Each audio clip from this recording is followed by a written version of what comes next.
Christian summer camps are seeing record demand. Parents are seeking help to see their children break free from screens, get outside, that's a basic, and connect to their faith. Well, beyond the fun, these camps help participants face fears, build resilience, find purpose. Well, Brody Carter takes us to River Valley Ranch in Maryland. Blast off! It's a wild ride, but Christian summer camps are proving that the biggest leap is the leap of faith. It's no secret that kids are dealing with more than they probably ever have. And there is an incredible rise in anxiety in our society, and we see kids coming here and bringing that here. Nice job, high five.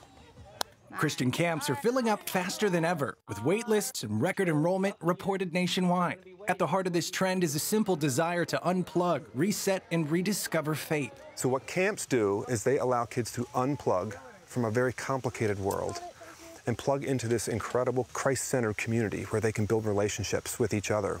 They can have mentors and counselors. Camping runs deep for John Bissett. His grandfather, John, co-founded River Valley Ranch in Manchester, Maryland, almost 75 years ago. John continues the legacy with a clear mission: to show kids that Jesus isn't just part of life, he is life. And when you come to camp, they realize I can do hard things. They realize this is a place where someone actually saw me and loved me for who I am. And then they hear this message of there's a God of the universe that created you on purpose for a purpose, and you can have a relationship with him. John points to stats to explain why kids need camp, including teens spending up to 8 hours a day on screens, with less than 7 minutes outside and under 4 minutes each day in meaningful conversation with a trusted adult. RVR is one of more than 7,000 overnight camps nationwide, working to lift the digital veil and help kids see real life, real relationships, and a real God who loves them. The needs of young people stay the same, right? I mean, kids still need to feel loved. They still need to belong. They still need to feel accepted. Gregg Hunter with the Christian Camp and Conference Association represents more than 850 U.S. faith-based camps. He says time spent in nature can lower stress, boost mental health, and offer an antidote to what some call nature deficit disorder. Just exposure to nature reduces the stress hormone cortisol in the human body. So being connected to creation is therapeutic. You guys ready? Even as demand surges, a national staffing shortage is forcing many camps to cut programs or turn kids away. I'm 6 years out of college, and I was thinking I need like a full-time job and stuff, and summer pay isn't, you know, exactly livable necessarily, but the Lord was just like, you need to come back here and I'll make the pay work and I'll be with you, you know, provide for your needs. Last year, more than 60% of camps were understaffed. Competing with corporate jobs, internships, and higher-paying gigs means camp ministry is often overlooked. I'm always reminded of the simplicity of the gospel and how Jesus meets people wherever they are, and the kids just have a very simple faith, which sometimes we can make really complicated, but they just see the beauty in it. For camp leaders like Jen, this simplicity is why she spent more than a decade working at camp.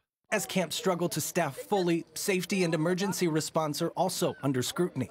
Sending a child to camp can also be an act of trust for parents, a trust put to the test this summer when heavy rain led to a deadly flash flood that struck Camp Mystic in Texas. Though not affiliated with the Christian Camp Association, the tragedy prompted camps nationwide to reevaluate weather alerts, safety protocols, and staffing. We had a crisis that happened here 11 years ago. We had a storm that came through, unexpected, strong microburst, it was called, came through and knocked a bunch of trees down, and it fell on a bunch of our campers, and actually one camper lost his life, and it was absolutely devastating for us because obviously we're here because we want to impact kids in a positive way. Bissett says that event led them to change their routine, from daily weather alerts to camp-wide emergency training. At RVR, safety isn't just a checklist.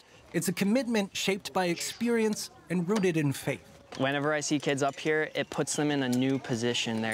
They're vulnerable, they're scared, especially if they have a fear of heights and things like that. So getting them to explore those challenges, and we love to say here, pushing them outside of their comfort zone, is really crucial for having those gospel teaching moments. While fun remains central to the experience, it's a week that can shape a lifetime for many families. More than 80% of pastors report either receiving their call to ministry or having a significant spiritual experience at camp.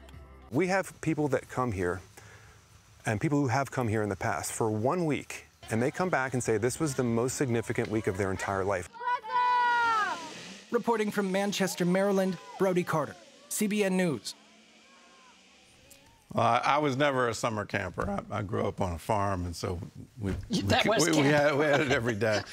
For me, getting away was going to stay the summers with my grandmother in Lexington, Virginia, and swimming in Goshen Pass, and that was our breakaway. But you went to camp. I did. Catholic Girls Camp, Loon Lake, Wisconsin. I actually loved going to camp. It was an all-girl camp, and the only thing I didn't like was sleeping outside in sleeping bags. Only one night did you have to do that, but... Well, that's the favorite part of camping. No. Not for Terry. Not for Terry? The mosquitoes Too and many I mosquitoes? Are enemies. Yes, arch enemies, yes. But I loved the camp experience. It was, you know, it was just really wonderful. It was a little scary the first time I went, but then we went back being away summer from your after parents. summer. Yeah. And with kids you Did your know. kids go? No. No. It wasn't because I had a bad experience. I just never, you know, I loved being with my kids in the summer. I really wasn't looking for, I was looking for that downtime after school, you know. Yeah, it was really, I'm not personally a camper, though I know people who do camp. Families that camp love it, you know. Apparently there's something very special about it that I've missed. I never sent my kids to camp either because it was tough enough putting them on the school bus, and then I'd hear the stories coming back. It's like, no. That's the truth. So we replicated the same thing. We'd go up to the mountains. Yeah, well, and in Virginia here, you have, you know, beautiful options for things like that. It was a real family time. But I highly recommend getting away from the screens, getting outside. All of that is wonderful. And the more you can encourage children to do it, do it. For us as well as our kids, right?